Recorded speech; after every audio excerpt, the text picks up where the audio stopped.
não tem o que fazer com a dor. A dor vem a ser o próprio sentimento. Uhum. Tá doendo, não quero, tá ruim, troca. Isso é a dor. Uhum. Mas o quanto você resiste a isso, você amplia o próprio sofrimento. Bonito isso, né, Má?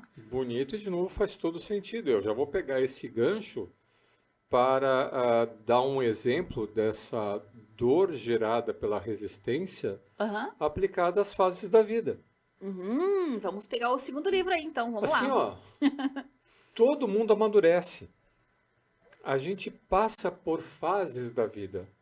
Só que às vezes a gente percebe pessoas que não querem aceitar A mudança. essa mudança de fase. Ai, que perfeito tu fazer esse gancho com as diferentes fases de vida. Ah, não, eu quero me sentir sempre jovem, eu vou ser sempre jovem. E principalmente eu acho que para as mulheres é mais complicado, mas para os homens também. Para os homens Né? também. A gente A tá vendo perda aí também os... A perda do rigor físico, a Aham. perda da disposição. Tem até um memezinho, né? Não é nem da internet, é bem antes da internet, né? Que você coloca as 3 fases da vida, que quando você é jovem, Assim, você tem tempo e você tem energia, mas você não tem dinheiro. aí quando você Aí você vai amadurece, tendo menos tempo, você tem mais menos energia e vai ganhando um tempo. pouquinho de E quando dinheiro. você envelhece, você tem todo o dinheiro, mas não tem... Tempo e nem energia mais. Ou seja, nós passamos por fases, né, na nossa vida. E tanto é ruim, né, você querer antecipar coisas, Aham. né, tentar viver uma vida além do seu tempo, quanto é ruim você ficar preso no passado, né, e não ir adiante. Sim. Né? Tem até trechos, né, de livros religiosos, a própria Bíblia, lá tem um capítulo muito grande, acho que numa carta lá dos Coríntios, que fala do tempo de tudo, né, que há tempo para tudo na vida. Né? Não vou lembrar a referência específica. Ok. Mas a gente passa por mudanças ao longo da nossa vida e a gente não fala sobre isso. Na mesma linha, se você não fala, você não trata. É verdade. E a gente evita falar sobre essas mudanças porque a gente sabe que a gente está falando sobre questões de envelhecimento, doença, morte, que são tabus. E a gente fica cada vez mais reticente, cada vez mais reativo a encarar essas mudanças da vida, essa necessidade de adaptação, mas muito mais do que isso. Se cada fase da vida tem as suas dificuldades, também tem os benefícios, as suas potencialidades. Né, de você estar Ai, que nessa lindo, fase Alma, da vida. pegando aqui, Diga. eu gosto quando a gente traz alguma perspectiva filosófica ou mesmo religiosa. Eu gosto dessa combinação do espiritual com a compreensão da vida de uma maneira geral e o mundo emocional, né? Uhum. Eu acho que isso é uma das melhores permissões, prolongando meu parêntese, da nossa época. A gente está se permitindo combinar áreas de conhecimento para poder fazer sentido, né? Uhum. E aí, então, eu vou ler um trecho da Bíblia, que Olá. tu pediu aí, ó. Eclesiastes, capítulo Eclesiastes. 3, versículo 1. Há um tempo para cada coisa debaixo do sol. Tempo de plantar, de Isso aí. colher, de nascer, de viver e de morrer. Uhum. Que lindo, né? É Sim, lindo e a esse coisa- trecho. Tu sabe uma coisa interessante, Ali? Quando eu estava na 3ª série, né, do ensino primário, Aham. numa aula lá de português, a gente estava aprendendo ainda, né, gramática, essas coisas. Imagina, 3ª série. E aí a professora Como é que tu estimulou... te lembra? É por isso que a nossa filha chama ele de Google, gente. Porque ele lembra de umas coisas assim que não sei de onde é que ele Então, tira. mas aí a nossa professora nos estimulou a trazer um trecho de algum livro que a gente tivesse, gostasse, etc., para ler e compartilhar, né, coleguinhas. com os coleguinhas. E nessa época eu estava fazendo lá alguma coisa ligada à Eucaristia, alguma coisa. E eu li, a gente Primeira estudou comunhão chama isso, né, Mar? Eucaristia. Né? É. Então a gente estava estudando, né, esse trecho me chamou a atenção e eu trouxe esse trecho da Bíblia para ler para os coleguinhas, Que né, lindo! na turma. E eu acho que foi um dos... E nós estudávamos num Nossa, colégio professora de irmãs maristas, né? Nossa, A virou minha professora era... popstar das irmãs. Não era marista, eram irmãs passionistas, né? Mas enfim, né? Temos as fases, né, da vida. Aí eu trouxe esse livrinho aqui, Bem simples bem simples. e um pouco depressivo no final. E olha só, mas eu acho que é função, né? A autora aqui, Edna Andrade, olha só como uma coisa é cruel. A própria organização do livro é 3 partes, né? A maturidade corpórea, do nascimento aos 21 anos, Tá.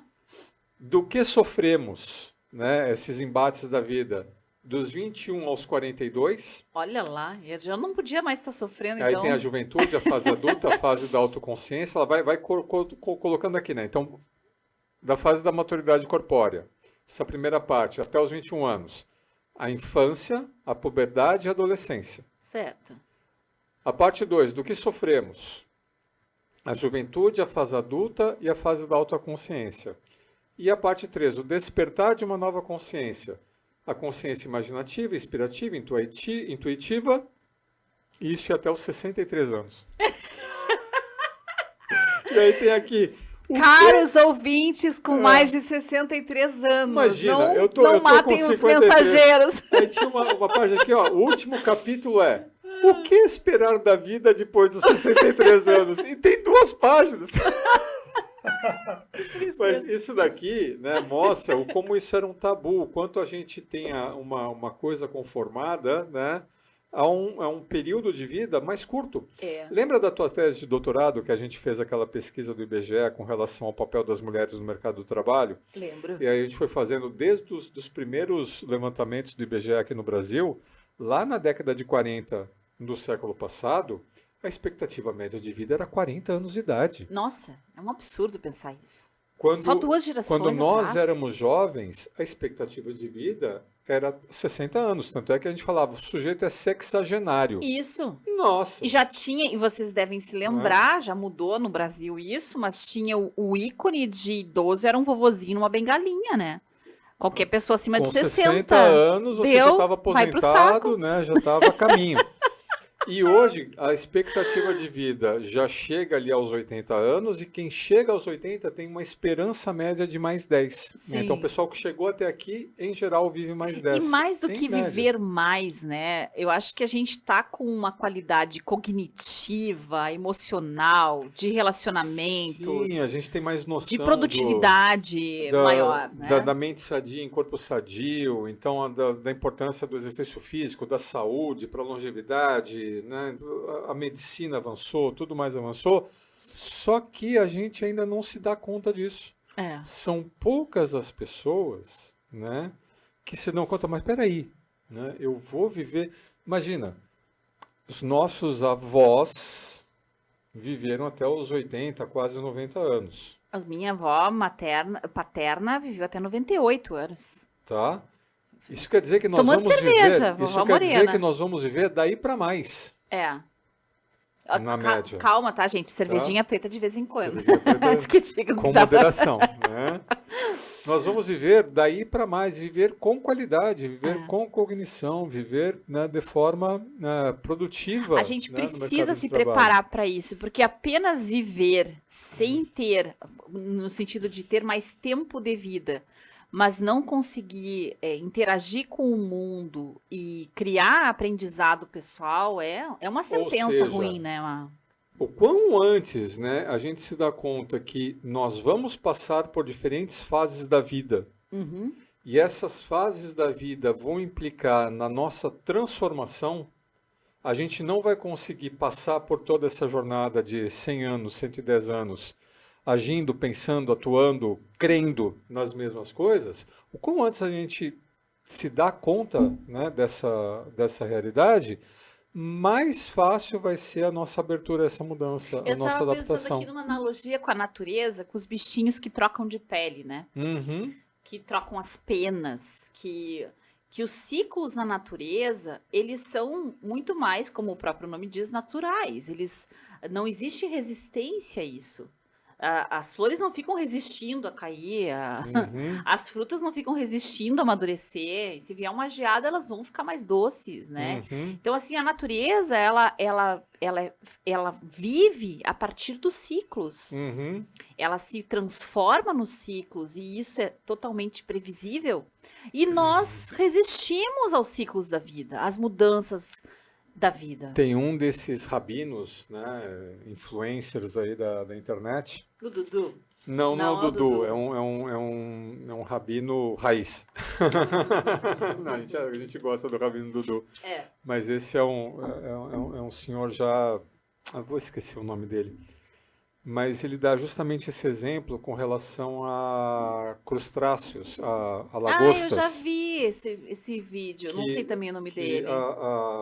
o animalzinho, então, ele vai crescendo, só que o esqueleto dele, ele não é flexível. O esqueleto dele Vai até um comprime. pedacinho, aham. Então ele vai crescendo, crescendo, crescendo, aí chega uma hora ele começa a ficar sufocado, Dentro do... apertado, doído, desconfortável com aquele esqueleto. E é o desconforto com a carapaça dele, ou com o esqueleto dele, que dispara nele um processo biológico de romper aquela casca e criar uma nova casca. Que legal.